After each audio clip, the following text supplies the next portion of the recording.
All right, joining me today is Coach Chris McKinney, co-defensive coordinator of the soon-to-be IFL Champions, the San Antonio Gunslingers.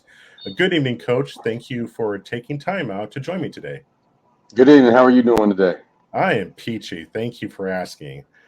I'm doing a get to know you series featuring the minds behind the scenes, the engine under the hood, if you will, I shining a got you. light on those who fans may not know a whole lot about. So let's get into it. Let's start off with a little bit of background on you. So, where are you from? From North Carolina. I'm an Army brat, so I was born in Germany. I grew up in Alaska and Colorado, and then I ended up, my middle school and high school and college, everything in North Carolina. So I've been all around. I went to North Carolina State and Guilford College, and after I did that, I played arena football um, for 7 years. And then with my career ending, retired in 2011 with the Dallas Desperados, or actually Vigilantes at that time, Mhm. in the AFL. So, that was my road. After that, I went into coaching, and I coached for the Philadelphia Soul in 2013. That was my first time coaching under Coach Clint Dozell, who was my coach when I was playing arena football in the AFL. So it was it's been a long time. Feel like I've been doing this my whole life, but been doing arena football since 2004. Wow, it's a long time. All right. So, where do you live at now? I live in Atlanta, Georgia right now. Oh, wow. So a long way from San Antonio. It is. It's a nice little trip. I'll be getting on a plane Monday morning, and I'll be there for the foreseeable future. For the next 5 months after that, I'll be a resident of San Antonio. All right. Well, we look forward to having you in our fair little town. All right. Yes, sir. I look forward to it. So you did tell a little bit about your coaching career. What positions did you coach? I've been the head coach, I think, 2014, 15, 17, 18, 19. So I've coached all positions. I've been an OC and a DC on the football team, as well as the head coach. So I've coached all sides of the ball: DBs, receivers, quarterbacks, uh, linebackers, D line, O line, all of it. Oh, wow. I think you have to in this arena business. Wow. So you have a vast wealth of experience in the coaching field. Yes, sir. Man, that is just going to make our team so much better with all that experience. Yeah, I think that we have a great coaching staff. Absolutely. With Fuller and Johnson and Coach Richardson and Coach Minaj and myself, we got a lot of years of experience and on some pretty good teams. We've all had our ups and downs in this arena thing, but I think that it's all made us stronger coaches and better at our job. And I'm Yes, excited to sir. be working with these guys. Yes, sir. So, speaking of Coach Tamanas, I believe that you two were in Albany together, correct? Yes, sir. I was the DB coach there, and he was the head coach and D coordinator. So we won a championship in 2022 in the NAL with the Albany Empire, and Mhm. I thought it was a great season, and hoping to build from there. Want to have another great season with Coach Minaj, and it's always great, high expectations and hard work, and I don't mind any of that. Yes, sir. So, what was it like coaching with him? What was it like coaching with Coach Minaj? It was intense. There was a lot of demands, I bet. but the demands were, yeah. I mean, but you want to be on a coaching staff like that. You want to have a boss that demands nothing but your best every day, from the time you wake up until you go to sleep. So we live, eat, and sleep football for the next few months, and have been even in the off season. People don't understand it's a 24/7, 365 days out the year job with recruiting and coaching and evolving, Yes, because you sir. got to get better at your craft, whether it be coaching or playing. And when you feel like you've done it all and you have it all figured out, it's time to go to something new, I think. So Absolutely. yeah. All right. So the Rackler family has worked extremely hard making the Gunslingers, I think, into the crown of the IFL. So what is it like having the Racklers as owners? I think that they're great owners. They want a championship. They want to win, and I love playing for owners like that because that's the same thing I want to do. And I hold myself to a high standard. And I want to bring a championship to them because they treated us so well as far as coaches, and they treated the organization great. I mean, we've got top line of everything from practice facilities, to even where we play our games. And when a guy entrusts you to do good with his product, with his team, it makes you want to work harder. Yes, So sir. I want to bring a championship so he can have that. Absolutely. So speaking of training facility, the practice facility, have you been to it yet? I was there in, I want to say, October. I was there we had a tryout, and I want to say that I did go to the facility. It wasn't completed. They hadn't laid down the turf. They haven't set up the locker rooms and things like that. But they walked me through the whole place of where everything was going to be, and they showed us our offices and things like that. So I have been there, and it's a beautiful place. And probably when I get there next week, it's going to be a lot more done than it was before, and it's going to be a beautiful place, the top of the line, kind of like being in Frisco, Texas, with the Cowboys. I think with that facility, I think that we have, top of the line equipment, things that we never had on other arena teams that I was a part of. So I think it'd be really good for the players as well as helping us be able to coach them up. God bless you. Hmm. I mean, it sounds like it. There's going to be nothing else like it in indoor football. So I'm looking forward to seeing what it looks like, and I'm sure the players are excited to see what it looks like as well. Yeah, I think they are. I've told them just little tidbits about the stuff that's there. Put that knife down. And what's going on. And yeah. And I think that they're going to really like where they are. I mean, like I said, we've got weight room in there. You've got locker room. You've got showers. We get fed there every day. So, I mean, they've got pool table stuff where they can actually relax and enjoy themselves, but also know they're going to be working because the film facility is right there. Where we have our meetings is right there, as well as the turf field is right there. So if they want to get some extra work, it's within 20 feet away. So I mean, we can get everything we want done and not have to go to multiple places, which makes it a lot easier for us coaches and for the players to get better. Oh, outstanding. So, Coach, what is your expectations for the season going into a new league in the IFL? So, what are your expectations for the season? I think it's going to be challenging, and it's going to be a good test for all of us coaches because I don't think any of us have coached in the IFL, and if we did, it was a long time ago. And I played in the IFL in 2010 when the AFL shut down for a year, and it's a lot different for us receivers as far as touchdowns and things like that. But it's more of the indoor-outdoor game. I think it's going to be new for us. A lot of the running the ball is a lot different than it is in many of the other indoor football leagues.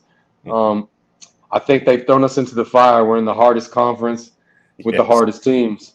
So that's a challenge in itself with the best coaches, which is, from a coaching standpoint, I want to go against the best coaches. I want to go against the best teams, and it's a good measuring stick for us. And I think it's going to be a good test for not only our players, but for us coaches as well. Absolutely. So, what are your expectations for the players? My expectation for the players is that they come in shape, that they're going to be taught something new. There's not many guys on our team, that are veterans of the IFL. And the ones that we do have, I think will groom the younger guys. We got a lot of new guys to it. And there's going to be a little learning curve. There's going to be some things that we miss and have to go over and not only be into the players' heads, but ourselves. So I think it's going to be a learn experience for all of us. Yes, sir.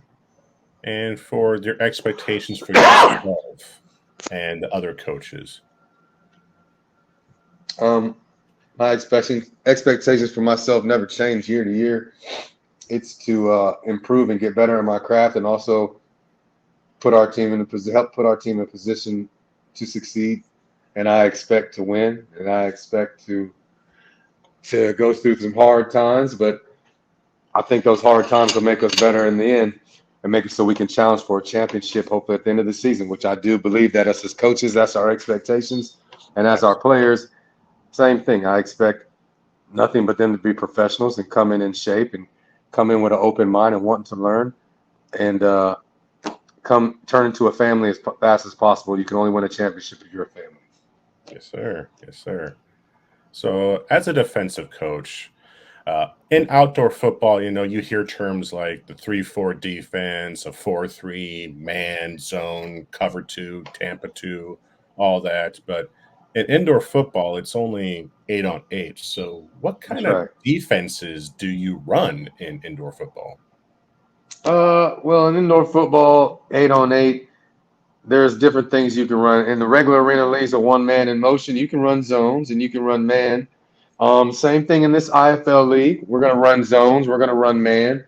Um, but what I try to tell my players is the zone in arena football turns to man.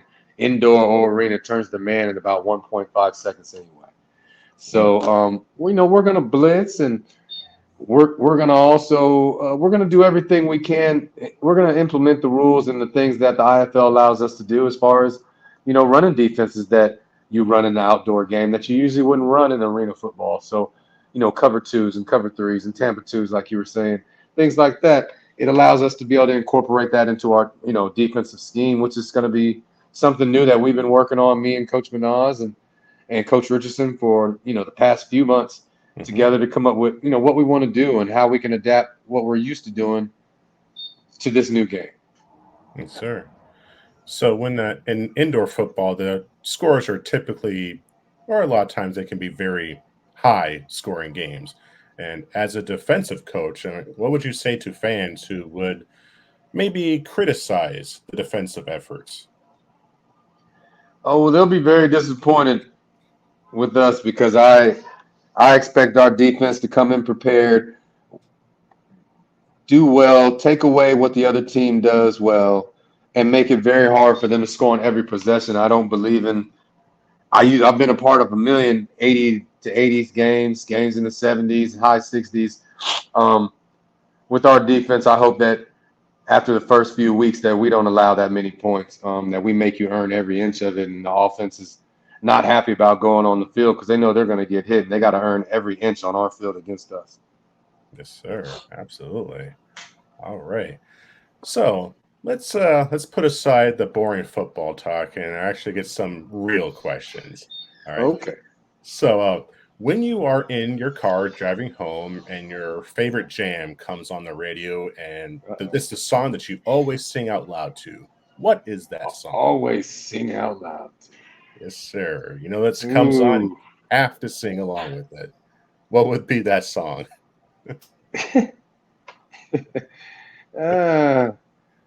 Well, a lot of the songs, I don't know if I can sing some of the words. Let's see here. I don't know. There's a lot of Moneybag Yo and Yo Gotti songs that I sing along to. The names of the songs I can't even say on the air. But they're great, and I think that I think that it kind of implements and exemplifies the kind of attitude that I think that you got to have on this field. And when you're out here, it's us versus them. It's me versus you, and I'm gonna do whatever it takes for us to come out on top. And to everybody else, Yo Gotti's got a song that's got 2 letters that spells out what the song is, and that's pretty much how I feel about everybody else, and I feel like they probably feel that way about us, and I'm okay with that. That's kind of what kind of songs. I can't sing the song here, but I think that if you listen to Yo Gotti and that, I think you know exactly what I'm talking about. Yes, sir. But that's the kind of songs I listen to in the car to get me, get you pumped up for a football game and get you on the right mindset that it's us versus them. It's me versus you, and I think that's the great thing about football is, it's an 8-on-8 and it's definitely a team game. But I tell all my players that you gotta do your 1/8. And your 1/8, take care of your 1/8, and everybody else does, and that's how you win. So your one-on-one battle, you're me versus you. You got to win that. And if 8 people do that at the same time, then you win that play. And if you do that enough in a game, you'll win the games more than likely. Yes, sir.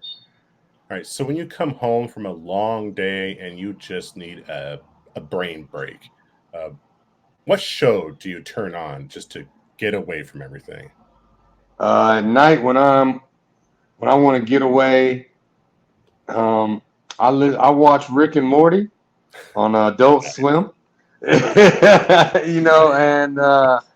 I think that's pretty hilarious.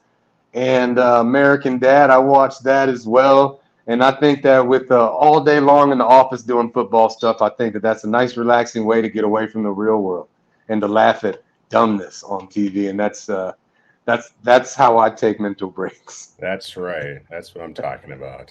That's right. All Try to take over the world. Pinky in the brain. Exactly. Man, that was a classic. There you go. That's old school. So when you finally decide to hang up the clipboard and hit the showers and retire, what would you get? An RV or a boat? I think, my family and my dad used to always take us hunting in RVs and take the whole family, and it'd be a big, huge trip. So I think I would rather get an RV and tour and have the family with you and stop at different places like we used to when we used to travel the country going back and forth. So I think RV would be my pick. Oh, nice. So on long vacations, you would rather do a long road trip than fly. No. When I was, I think when you're with the family, you would rather have an RV because you can go to the bathroom. You don't have to stop all the time for bathroom breaks. You can have food in there and TV and stuff to entertain the kids and the adults. Planes with kids can be a nightmare. You know what I'm saying? So me personally, I'd rather travel by plane to get there and back. But when it comes with children, yeah, I think I'd rather take the car, an RV, something like that to make it so you're not worried about bathroom and food.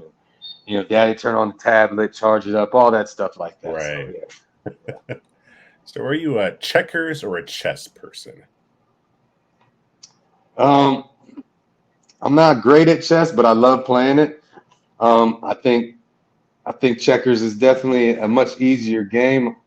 I always tell my players this is checkers, not chess. I was like, this is much easier than you guys are making it out to be. Right. You know what I'm saying? But I think when it comes to coaching, sometimes you do have to play chess, and you might have to send your pawn out there, and then what's about to happen to it. But in the long term, you're trying to get that, trying to get your king or your queen or your knight behind them to where they are, and I think that at times that is it is applicable to what we do. But I try to simplify things with my players. While it might be complicated when we're in all meetings together as coaches, when we get there with the players, I try to make a terminology to where they can understand it and to make it into checkers and not chess. Because if you make football chess for your players, then you're going to be losing a lot of games. It's got to be simple for them. Yes, sir. Yes, sir. Not because that they're not smart, but because you want it to be as easy for them to get from, okay, read, react, and you want them to execute. And the main thing is it needs to be simple so they can have the simple things to read and do what they do best is play football. Yes, sir. Yes, sir. So have you been to San Antonio before? I have. I'll be there, Sophia. Yes, I have. I've been there to play once. I've been there coaching once in 2013 when I was with the Philadelphia Soul. I was special teams coach for them and wide receivers coach for them for the Philadelphia Soul in 2013. So I have been to San Antonio coaching and playing, and I've also been there in October when we had our trial. So I have been there and coaching against them. I was there also in Albany in 2022, and the main thing I remember is how ridiculously hot it was in San Antonio. Yes. And goodness, it was like 107. I was like, I don't know how these guys do it out here. Yes. I'm originally from Minnesota myself, up by the Canadian border, and I've only been here in Texas like 6 years, and I just can't. I wonder why Yeah. I'm down here sometimes. Oh, it's brutal in the summer. I mean, it's brutal. It's not even the word. You know, June, August, May, July. Just just I was smoking a cigarette when I was smoking when we played for Albany, and I put it out after I just lit it because I felt like the devil was standing next to me out there on the concrete, and I was like, man, this place will make it so hot it'll make me quit smoking cigarettes. So maybe that's a good thing though. Oh, So goodness. yeah, it's very hot, and the players better be ready to be in shape. And I'll have 3 or 4 change of clothes in my office because I know I'll be drenched by the time practice is over with. Yes, sir. Um, but I love it. I love the environment. I love that we have high expectations from our owners and also from our fan base. And I think that we're going to give them something good to watch, a good product on the field, with the entertainment in between all the plays and everything else. Yes, sir. Can't wait. So when you're in San Antonio, where do you like to eat at? What's your favorite place? Well, I've only been there. I've only eaten in a few places. I think where do we eat? I want to say where the coaches show, is it at Sidelines or something like that? Well, he's Is been that the doing that name in of it? Angus now. Angus, okay, because that place was pretty good. I did enjoy that while I was there. We ate at a few breakfast places that the breakfast burritos are delicious. And let's see, I have been on, was it the boardwalk that I ate? It was a long time ago. I had the boardwalk. I think it was the river walk, Mm-hmm. and there was a mariachi band playing in the restaurant. And I thought that was really nice Nice. and really cool. You know, something that you won't get unless you're in the Texas area. Yes, That's right. that is definitely San Antonio right there. That's right. That's right. It was something new, and I thought it was pretty impressive. I was impressed by it. All right.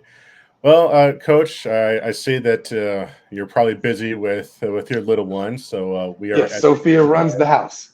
I bet. How old is Yes, she she? does. She turned 3 last week, Oh, wow. so yeah, she's all over the place. Got your But it's hands about to full. be nap time for her. Yeah, yeah, it is. It's almost nighttime, which means Dad has to lay down and turn everything off too. And That's sometimes right. I don't wake up from that. Oh, You know what I'm saying? So it's good times. But yeah, she definitely runs this place. yes, sir. So, before we leave, is there any groups or charities or organizations that you would like to promote before we sign off? No groups or charities I like to promote. The only charity and groups I want to promote are the Gunslingers and the Gunslinger families. What I'm trying to promote here and get as Amen. many fans to the games. And I think that if we can get you to the games and you can see the product out there, I think that you'll become a fan for life and always want to come to the games.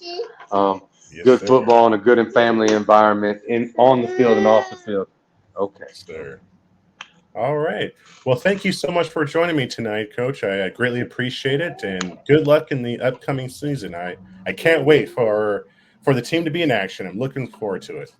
Me too. I can't wait, and hopefully get to meet you face to face when I get there next week sometime. And I'm looking forward to being in San Antonio and being with my Texas family there. Yes, sir. Yes, sir. All right. Have a great night, Coach, and keep your guns up. That's right. Thank you. I appreciate it. Have a good Sir. time, man. Thank you for having me on tonight. Thank you, Coach. Appreciate it. Thank you. Thank you. And that was Coach Chris McKinney. He is our co-defensive coordinator of your future IFL champions, the San Antonio Gunslingers. And that's it for this video. If you find it informative and entertaining, please let me know by hitting that like button.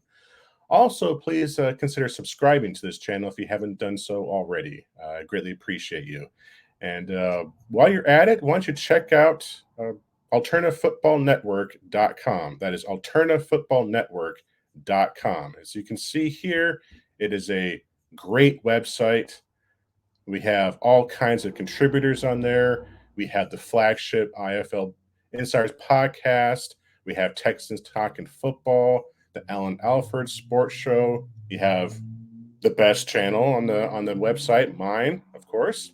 You have a Horns Forward podcast. You have Canadian Football Countdown, Shady Sports Network, and Analyze and Educate. whatever you are looking for in football, alternative football, we have it right here at alternativefootballnetwork.com, whether it be uh, AFL, whether it's CFL, the XFL, or now the UFL now, any type that you are looking for, we got it. So check it out, alternativefootballnetwork.com. Well, I think it's time for me to be put out to pasture as it is my time to leave. So thank you very much for watching, and I'll see you in the next one. Until then, San Antonio, keep your guns up.